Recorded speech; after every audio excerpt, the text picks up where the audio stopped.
Oração que prevalece, parte 4.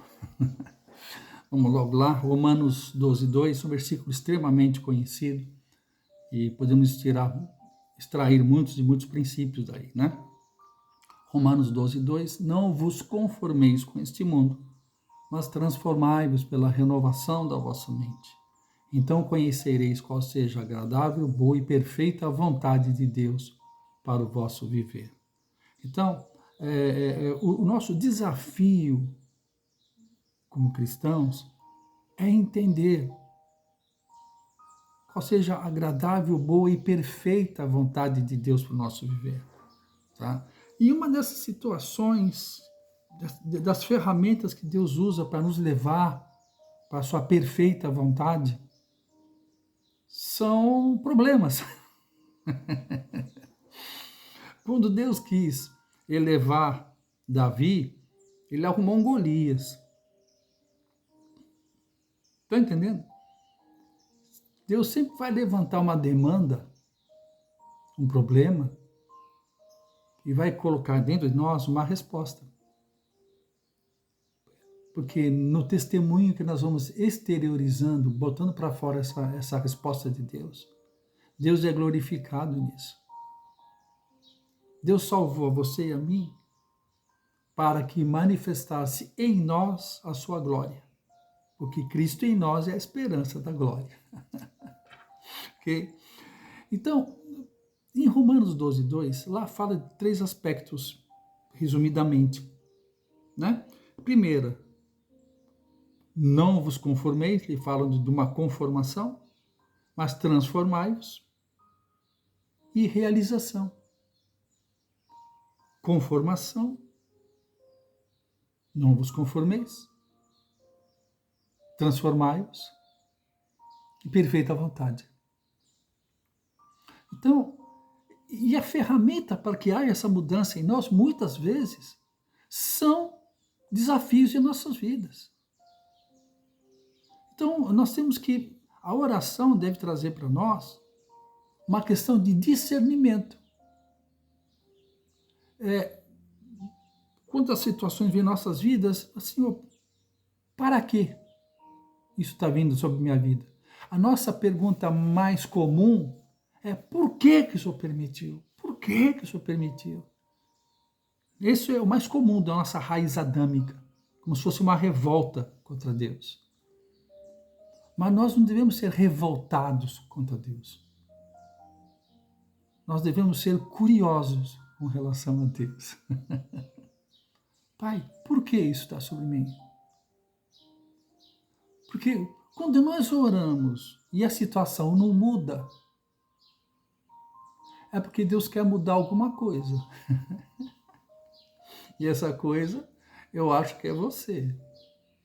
Porque Deus muda ou a situação, ou você. Isso é muito importante. Às vezes nós estamos orando contra a vontade de Deus. Nós vamos falar um pouquinho sobre isso. Eu vou ler para depois comentar, tá bom? Temos a tendência de fazer uma oração para ver se Deus muda a situação, sem entender que Deus muitas vezes planta na sua vida uma situação para ver se muda o seu entendimento. Estou entendendo isso? O propósito das situações aparentemente adversas é por intermédio dessas situações, Deus vai mudando a sua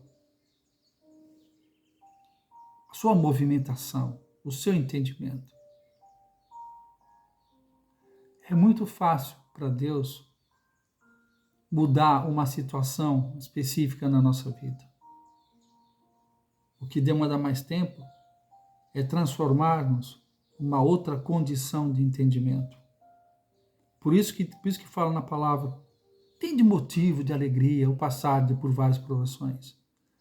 Porque essa provação vai trazer em você uma paciência. Por que a paciência é necessária? Porque a paciência faz com que as coisas de Deus se realizem. Eu vira e mexe, eu estou falando isso. A fé não é para fazer as coisas acontecerem.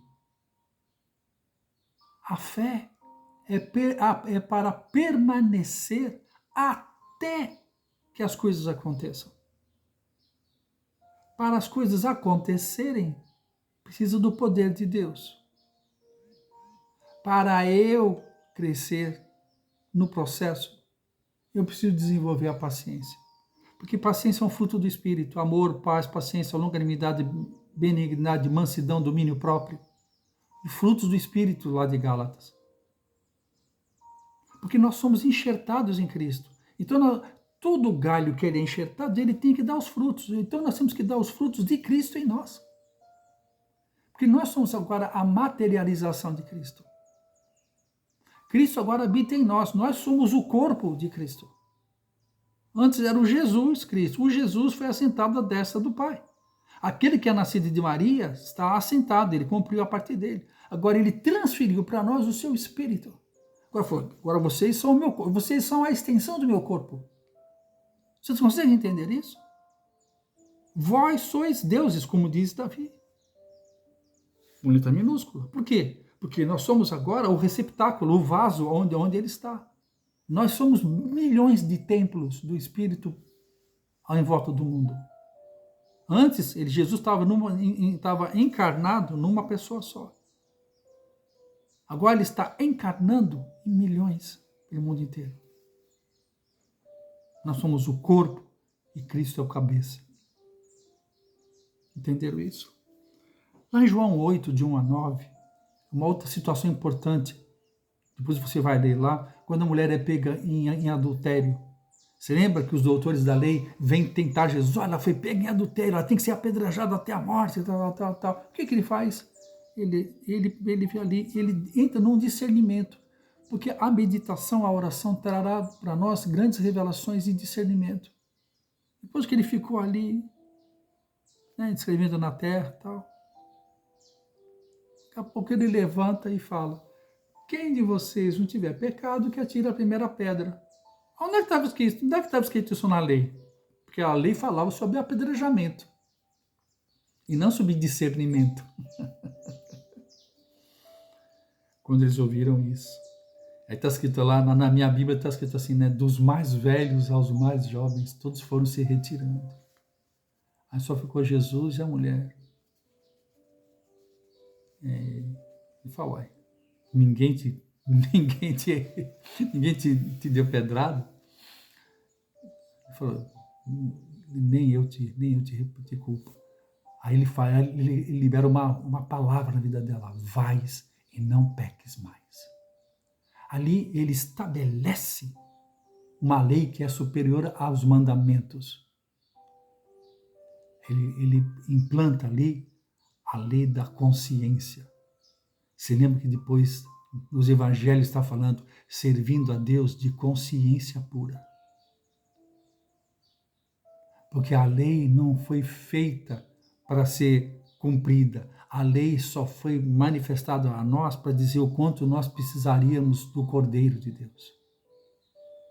As 613 leis eram impossíveis ao homem de cumpri-la. Por isso está a graça e a misericórdia de Cristo. Cristo mesmo cumpriu a lei em si mesmo, para que o seu Espírito em nós trouxéssemos uma consciência do pecado. Hoje eu não peco, não porque eu tenho medo da lei. Hoje eu não peco por uma consciência do Espírito de Deus em mim. Hoje pecar na sua vida e na minha já não é mais um ato da carne, mas nós chamamos de um acidente, porque agora já não somos mais escravos do pecado. Nós erramos ainda. Mas por quê? Porque ainda estamos num processo de transformação. Isso que é importante hoje. Pois não estamos debaixo da lei, mas debaixo da graça. Porque nós somos crucificados com Cristo. E hoje nós somos uma nova criatura. Somos dirigidos hoje pelo Espírito Santo de Deus em nós. Porque Cristo em nós é a esperança da glória. Tudo que nós vamos fazer, a nossa oração, o nosso comportamento, é tudo Cristo vivendo a vida dele através de nós. Até a próxima aula. Tchau, tchau.